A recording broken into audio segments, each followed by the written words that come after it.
चांद को शीशे में उतारा है, चले आओ तुम। भाई गगन अब तुम्हारी जरूरत है, इस महफिल ने तुम्हें पुकारा है, चले आओ तुम। जोरदार तालियां। भाई जब गगन विशाल जब मुस्कुराते हैं तो लगता है कि पहाड़ों ने अपना दामन फैला दिया है मेरा साथियों। जब ये बोलते हैं तो लगता है कि गरम गरम अरहर की दाल में कोई देसी घी टटका रहा है।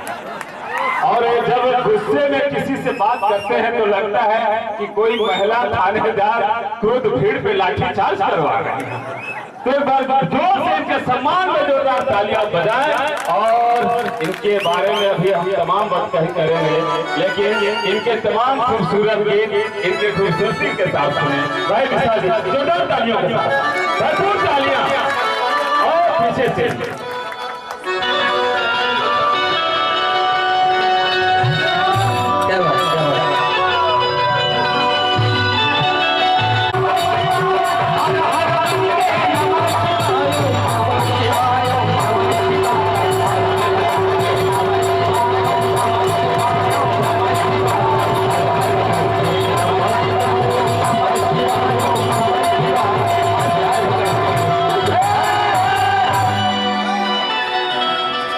हेलो हेलो हेलो हेलो ऊपर रखा हमरा के हेलो हेलो भोकल भाई हो महाराज जी टोन दिन आएगा था तने रिवर्ब दे दे।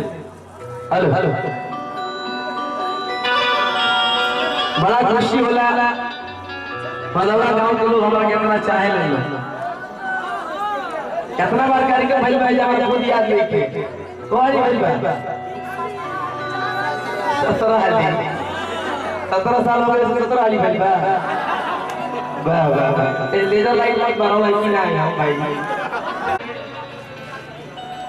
पूरे विश्व में जेकर गुणगान होला कौन नहीं जगह थे कभी संकट मोचन नाम हथियार आदरणीय अभय बाबा अझाल को हमारे परम आदरणीय बड़े भैया विजय भैया। तो हम लोग की टीम में एगो विजय जी बड़े एगो हमनी की टीम में दिखना बा बाहर लेके लगे तो हम देख आओ कहीं जा।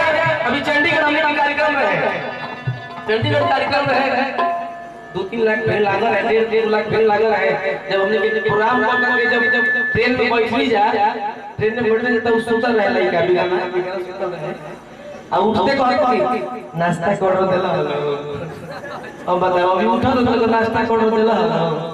जब आदरणीय तबला बोलना होगा बहुत दिन के बाद संगत हमने होगा लेकिन घर रियाज होत रहला हमने के चली जानो समय चले। एक बार पर माई भाई होने वाला बात सालवा तरफ से एक बार हाथ उठा के नहीं दे एक बार प्यार से बोलिए साथ के दरबार की। भैया लगातार कार्यक्रम चलता है, कुछ गावे में कुछ बोले तो त्रुटि हो जाए तो भाई साहब से माफ करता है। ऐसे कि सब जगह की इज्जत बचाने के बाद जहां जाता है 1 घंटा गवाही के भाई चाहे 2 घंटा जब तक पब्लिक चाहिए तब तक गवाही के बाद ऐसी गौर फंसा बा। लेकिन भाई बाड़ी घर में काली जी खून पिए तरीका का